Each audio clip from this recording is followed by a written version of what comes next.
And we back talking sports. So this year, I believe the point guards in the NBA have been going crazy. A lot of them.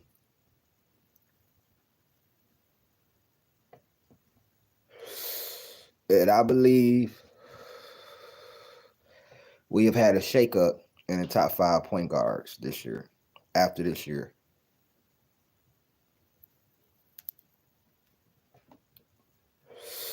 So I got a different list probably than everybody else as far as when it comes to the point guards. This is point guards in the NBA, period. My top five point guards in the NBA.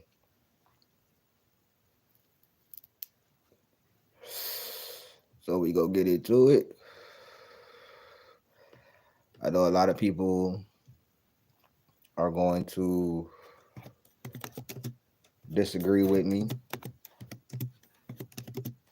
but I mean it is what it is. This is what I believe.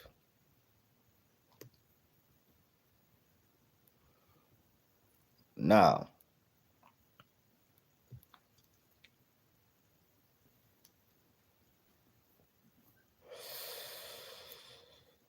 where do we start? Um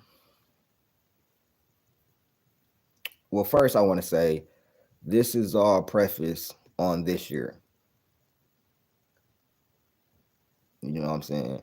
This year, I guess you could say last year as an individual, but this is after this year because the season is almost over. This is after this year. So,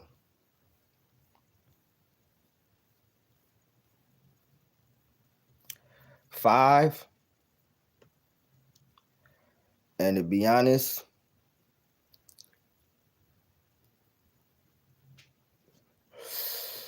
this was probably the toughest one for me doing five because it's so many guys that I think should be top five. But five, I got Jalen Brunson. Yeah. Jalen Brunson is, if I'm being honest, as clutch as they come. You know what I'm saying? As clutch as they come. Really good playmaker. Can score the basketball. Can run the offense. I do dock him because he's not that great on defense. But for him being the size that he is, he does a great job of getting into the paint. He's very crafty. He knows how to get contact. He's averaging 26.3 points this year, 7.4 assists, and 3 rebounds a game on 49% shooting, 38% from three, 82% from the free throw line. He's hurt right now, but he should be back in time for the playoffs. So the Knicks should be good. He should be back in time for the playoffs with them. And they've been kind of steady without him. Not as great, but they've been kind of steady without him and everything. Um,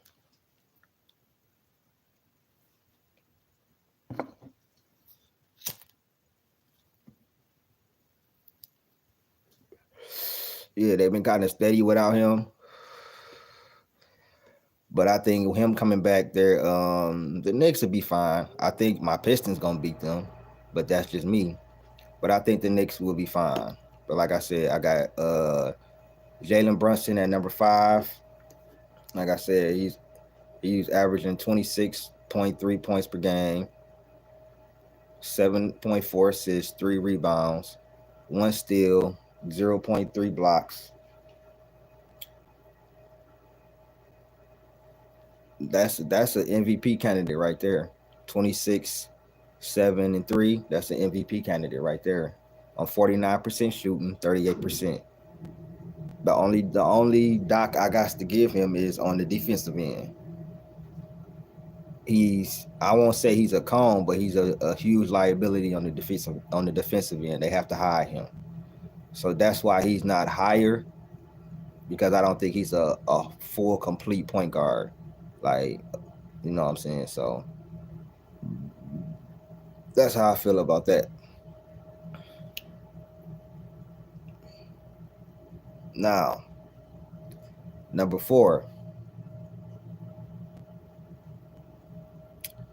Number 4 was tough as well. And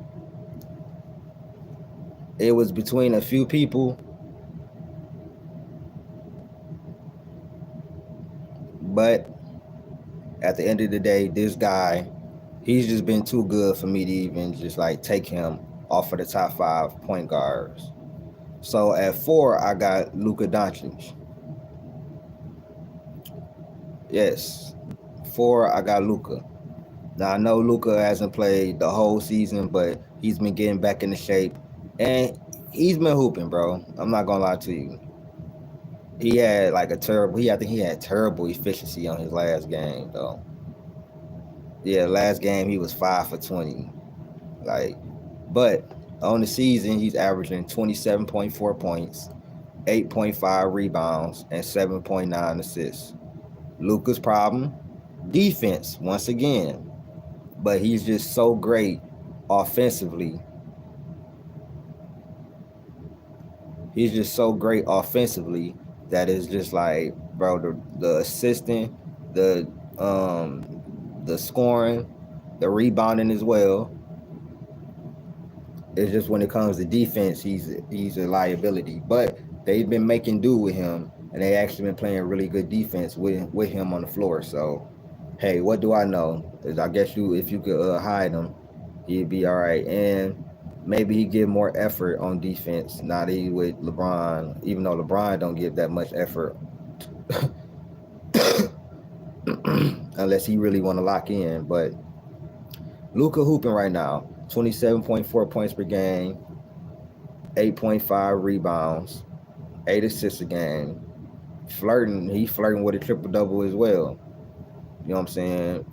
44% from the field. Efficiency not that great, but at the end of the day, I trust Luka over a lot of niggas in the NBA. And I'm talking about veteran dudes. I'm just saying. So 5 is Jalen Brunson. 4 is Luka Doncic. Number 3 is Steph Curry.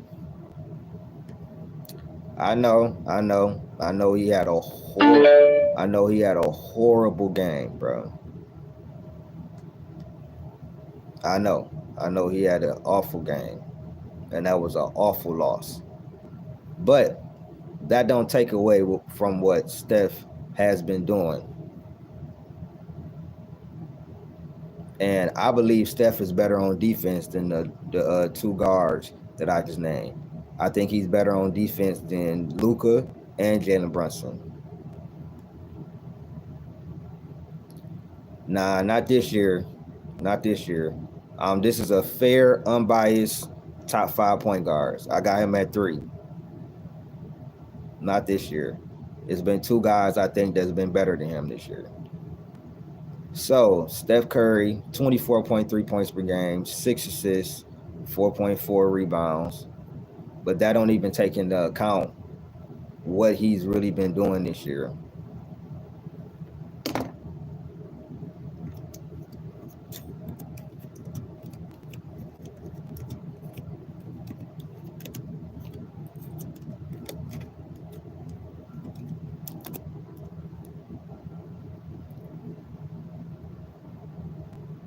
In the last 10 games, Steph is averaging 28.4 points, 6 assists, 4 rebounds.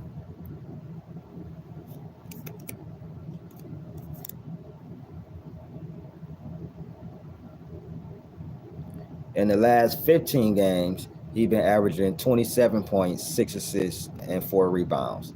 So Steph been balling for a minute. You know what I'm saying? His uptick has been amazing. And I know they lost to the Nuggets, but they still are 14-2 with Jimmy. So, you know what I'm saying? Terrible losses happen in the season. I was just extra upset because of how they play in general. But I mean, it's a long season. You have terrible losses. The Nuggets just lost to the Wizards, so you know what I'm saying. You have terrible losses. But anyways, yeah, I got Steph Curry at number 3. Even though he's averaging 24, 4, and 6, it's not just about the stats. It's about how they look on the floor and how they impacting their team and what I think they can do. So yeah, I got Steph at 3. Now we come to the top 2. The top 2 point guards in the league, in my opinion. In my opinion, number 1, everybody should already know who number 1 is. I'm not going to say it, but everybody should know who number 1 is. But number 2 might surprise you. Cade Cunningham. I think Cade Cunningham is the top 2 point guard in the league. I do. And it ain't even just stats. It ain't even really just stats. Although he's averaging 25.6 points per game, 6 rebounds, 9 assists, leading the Pistons squad to the 6th seed with no other All-Star. And his second best player out. 46% from the field, 35% from 3, 86% from the free throw line. He's literally either gotten better or stayed the same in every category. Rebounds, assists.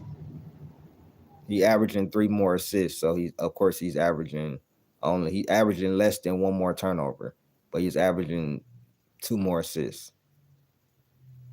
So he's averaging 25.6 points per game, 6 rebounds, 9.3 assists on 46% shooting, which is a career high for him.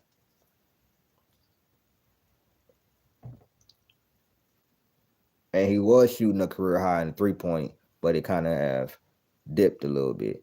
But I think he's going to get his 3-point shot together over these last couple of games and rise that back to a career high. Because this year he was shooting a career high from 3-point line. And he kind of dipped back to a career high, like basically tying his career high from last year. But he's gotten better every year. And I think he is the most complete point guard in the league, if it's not Shea. Defensively, because I think a lot of people think Cade Cunningham defense is not like that.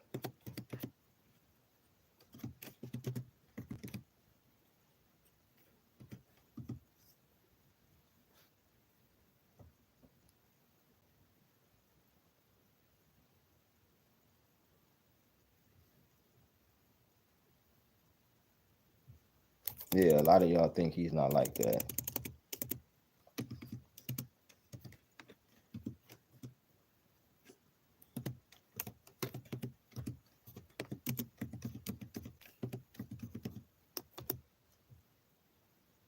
But like, share, subscribe, hit that join button.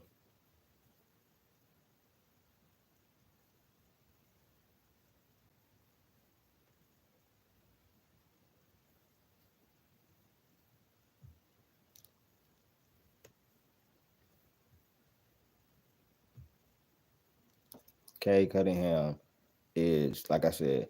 Anyways, Cade Cunningham is one of the most complete guards in the league. Offensively, he can play make, he can rebound, he can score the ball, he can play without the ball. On defense, he can guard 1s, 2s, and some 3s. You know what I'm saying? And he's a real good, solid defender, great team defender, good shot blocker. He's had some game-winning blocks.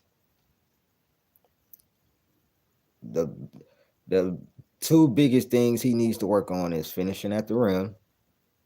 Well, 3 things he need to work on in his game. Finishing at the rim, the turnovers in the clutch, bro. The turnovers. And keep getting better on that 3-point ball. Other than that, Cade Cunningham is good. And the turnovers, that comes with time. Finishing around the rim, he's obviously going to get better at that.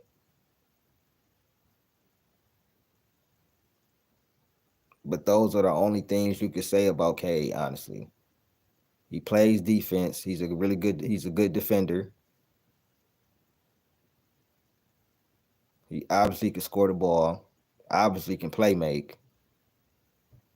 So the finishing and the turnovers is really the only gripes.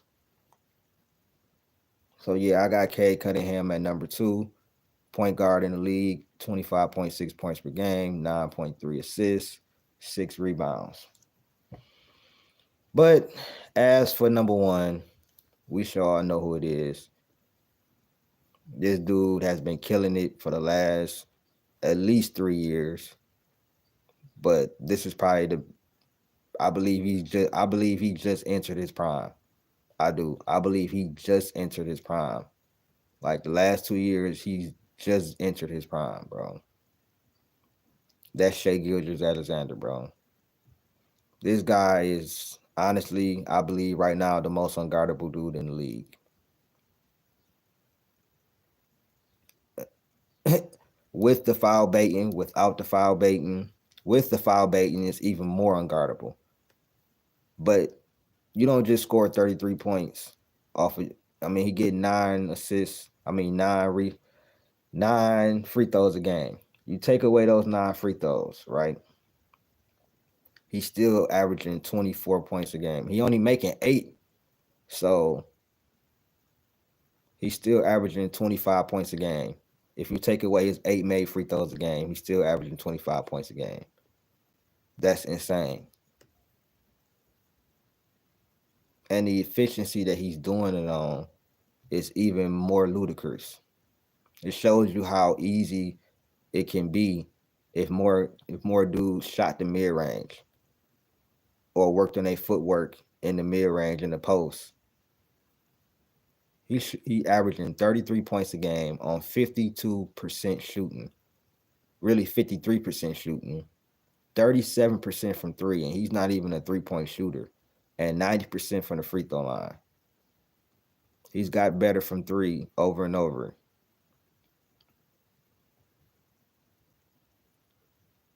He shot actually 40% from 3. Yeah, he actually shot 40, almost 42% from 3 a couple years ago. That was his career high. He was going crazy that year. But think about it. He's attempting the most threes he's ever had. And this is the second highest from 3 he didn't shot from. I got Shai Gilgeous-Alexander for MVP. I believe Shai Gilgeous, what he's doing on both ends of the ball this year is absolutely phenomenal. And I have him as number 1 point guard in the league, averaging 33 points, 6 assists, 5 rebounds, on 2 steals and a block a game, on 53% shooting, bro.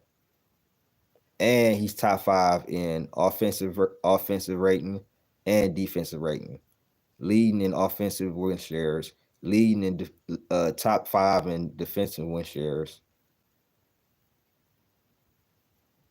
leading the number 1 defense, who's number 1 in the West. I mean, come on, man. This is just a magical season, so.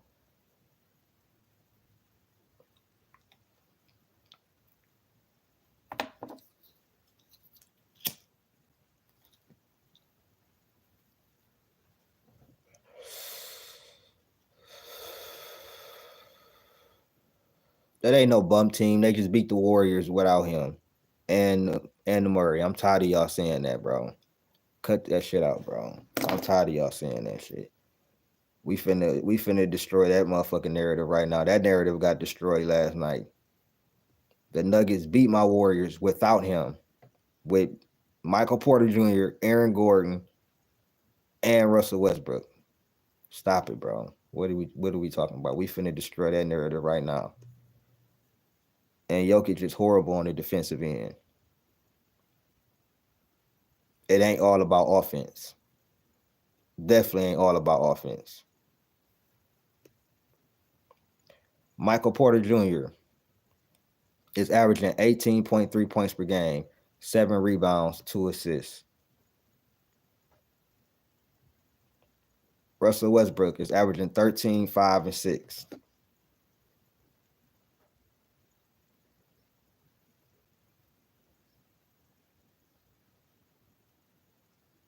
Jamal Murray is averaging 21.5 points, 3.8 rebounds, and 6 assists.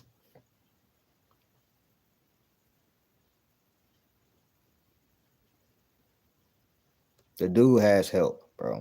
Like, stop that shit, bro.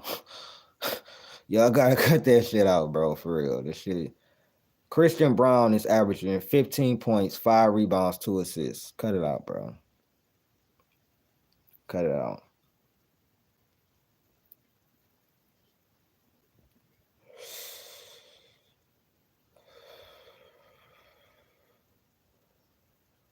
Bro, it is a narrative. Y'all, bro, I'm not finna go back and forth when you go there. We just went through all the guys who he has help with. If they so bad, how did they beat the Warriors without him? With Russell Westbrook. Without him, Christian Brown, and Jamal Murray. Please stop, bro. They just lost to the Wizards the other night. Where was he at? Alex Sarr giving him 34 points. He's terrible on defense. I'm sorry. Offense is not the only thing that matters when it comes to an MVP.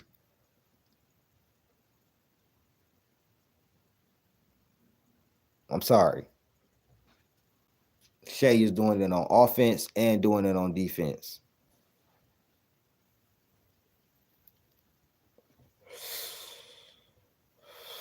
I don't care about what you telling me variables can overcome projected averages. We're talking about basketball. Basketball is not played on paper. It's played on the court. Watch the game. Analyze the game. I played basketball. I played organized basketball. You telling me that it means nothing, bro. Can you tell me what a blind pig is? Can you tell me what the triangle offense was meant for? What a split action is? Come on, bro. Get out of here.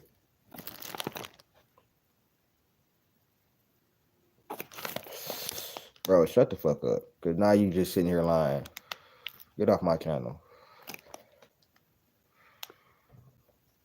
Get off my channel. Because now you just sitting here lying.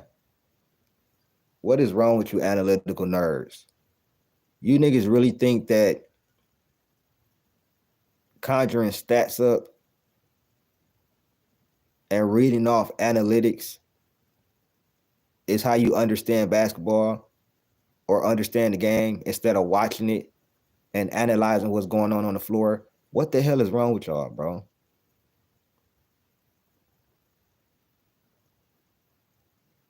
You new NBA fans are something else. You analytical nerds are the reason, are everything that's wrong with the NBA. That's why they taking 60, 73s a game. And the game look horrible. And the NBA ratings going down. Because don't nobody want to just watch the game and analyze. They think stats is 100% of the game, and it's not. This, like, bro, these fools is crazy. This man just tried to tell me that basketball is supposed to be analyzed on paper. What the hell are you talking about? If you don't get the hell out of my chat, bro. But yeah, those are my top 5. Bro, these people is crazy. He come here talking about Jokic. I'm like, okay, cool. You think Jokic is the MVP? Fine. I'm telling him about offense and defense, why I believe Shea is the MVP. This man going to something about NBA basketball is supposed to be analyzed on paper, and overalls, variable change, overcome. Like, bro, I don't care about none of that shit, bro. Analyze the game on the floor, bro. Man talking about some basketball is meant to be analyzed on paper. Shut your dumb ass up, bro. And that was my whole argument. He's not elite on both ends of the ball like Shea is. If you got Jokic as the MVP, I'm not. Okay, fine. But don't sit up here and try to Don't sit up here and try to talk about analytics and all that, and that's how the game is supposed to be studied and everything. No, it's not. Before analytics in the 70s, 80s, 90s, they weren't thinking about that. They was watching the game. Ain't no better test than the eye test. And in the second half, he had 5 and went 2 for 10. But you didn't see that because all you did was read the box score. KD dumbass said defense don't matter, and that's why a lot of these bums praising all these offensive juggernauts that don't play defense. When the last time you heard people talking about all defensive teams? They trying to phase defense out, and that's why the product is getting worse. So yeah, like I said, my top 5 point guards are Jalen Brunson at 5, at 4 Luka Doncic, 3 is Steph Curry, 2 is Cade Cunningham, and 1 is SGA. Like, share, subscribe, hit that join button. Yeah, KD was a decent shot blocker. He's been a decent shot blocker, but he definitely not no perimeter defender. Exactly. Giannis is elite on both ends. Kawhi, when he healthy, you threw me off with the Drew Holiday. But he elite on defense when he, you know what I'm saying, when it's money time. Cade played both ends of the ball. I think Cade is holding his opponents to 33% shooting in the fourth quarter when he's the defender.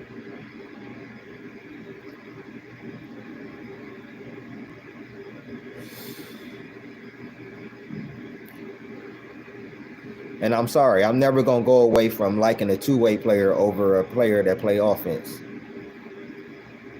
That's why I prefer a Jason Tatum over a Luka Doncic. Or I prefer an SGA over a Luka Doncic. Or a K over a Luka Doncic. Sorry.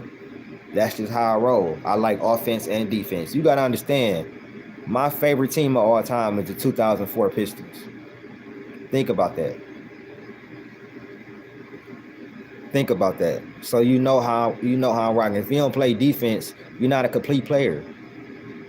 My favorite player of all time is Kobe Bryant. Come on, bro. If you don't play both ends of the ball, you're not a complete player.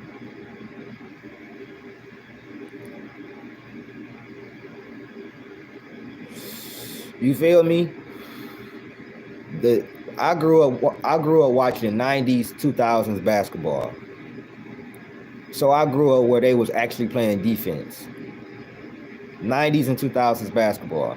I grew up where they actually played defense. Tough physical defense. So I'm sorry, I can't get used to this era where they don't play defense. Now it's some dudes, that's why I applaud the dudes that do play defense in this era.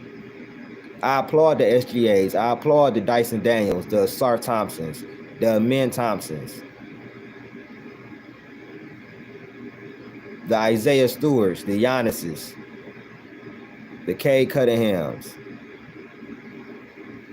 the Jason Tatums, the Jaylen Browns.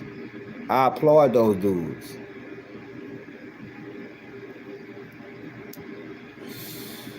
Exactly. That's why niggas was only scoring 96 points a game in the 2000s.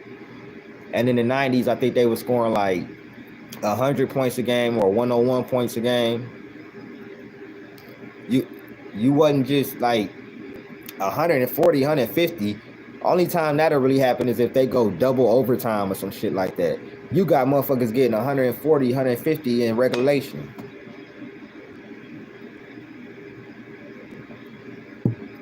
Then they took all the physicality out of the game.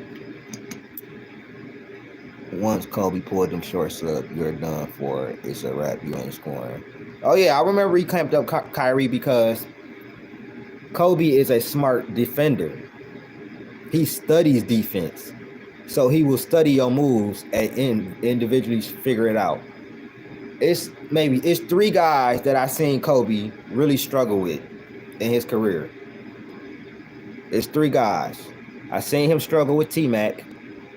I seen him struggle with T-Mac. I seen him struggle with Steph Curry. Now, in the prime, he probably would have locked Steph Curry up, but I did see him struggle with Steph Curry. And I seen him struggle with Brandon Roy. Those are three guys I seen him struggle with in his career. But for the most part, like Kobe was clamping niggas the fuck up, bro.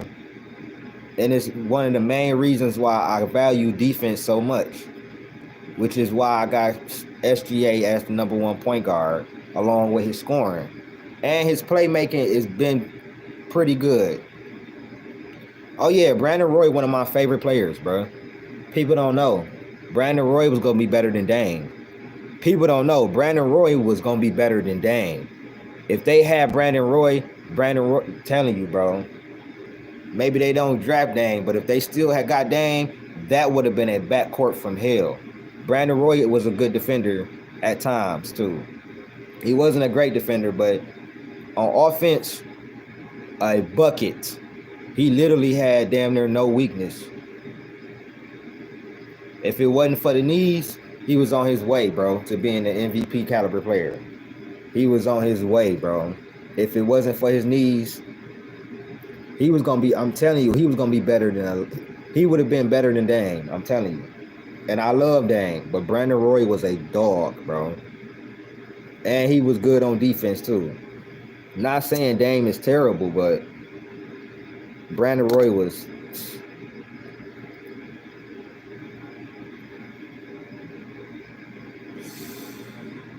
Yeah, that team would have been scary, bro, if Greg Oden didn't get hurt, because Greg Oden wasn't a bust.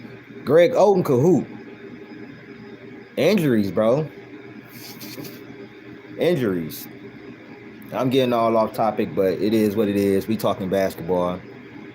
Yeah, those are my top 5 point guards, but at the end of the day, bro,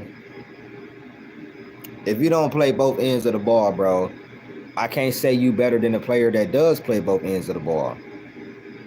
Jokic is, okay, to me, Jokic is not far and beyond an offensive player where I could just give him the benefit of the benefit of him not playing defense and him still being better, which is the reason I don't think Luka better than Tatum, or Luka better than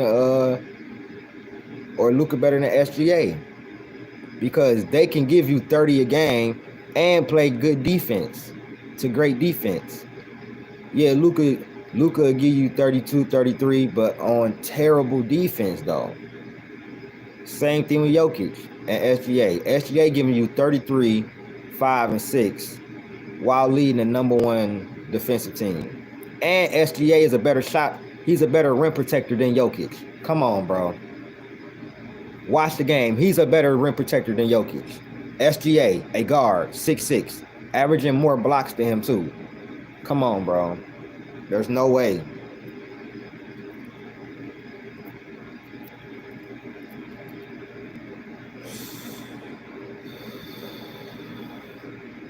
Exactly. They be meat riding him. Exactly. Top 3 in steals. But I don't like using that because Jokic is top 5 in steals. And we know Jokic is nowhere close to SGA on defense. That's why I go to defensive rating, defensive win shares, and then you can just watch the game.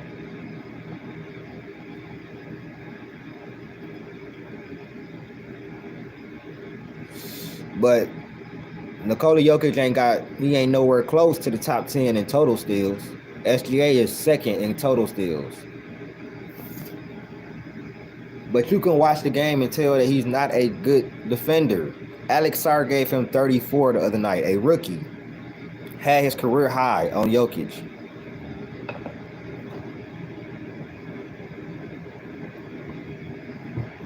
Yeah, sometimes when Jokic lock in, he could play good defense. But more times than not, bro, he not stopping nobody. You saw what Wembanyama did to him when they played. He blocked him like 3, 4, 5 times. Exactly. And Sarr had another good game the other night too. I like his game. I think he's gonna be a good player. But yeah, these been my top 5 point guards in the NBA.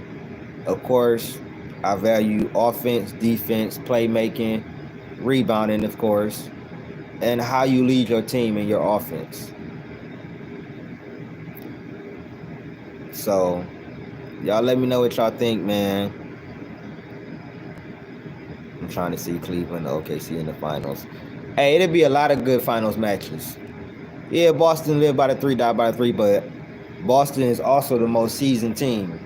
Don't sleep on Boston. They also the most seasoned team. When the playoffs start, you know they're gonna lock in. I don't know if Cleveland gonna lock in all the way. I gotta see it. OKC, they could lock in. I think they're a different team with Hartenstein and Alex Caruso. But I know for a fact that Boston gonna lock in because I seen it before. They did this over and over. Either been to the Eastern Conference Finals or the Finals. They finally won last year, but it's gonna be tough. Cleveland ain't no joke. OKC ain't no joke either. We'll see what happens, man. Like, share, subscribe, hit that join button. Shout out to MA Town. Shout out to Trayvon. Shout out to everybody, man. I appreciate y'all. You know what? I'm feeling generous today. So I'm giving out wrenches to the, you know what I'm saying? Y'all had a real good conversation with me. So I'm giving out wrenches to you guys. You know what I'm saying? Shout out to MA Towns and Travion. I don't want to get your name right. I'm just gonna say Trayvon.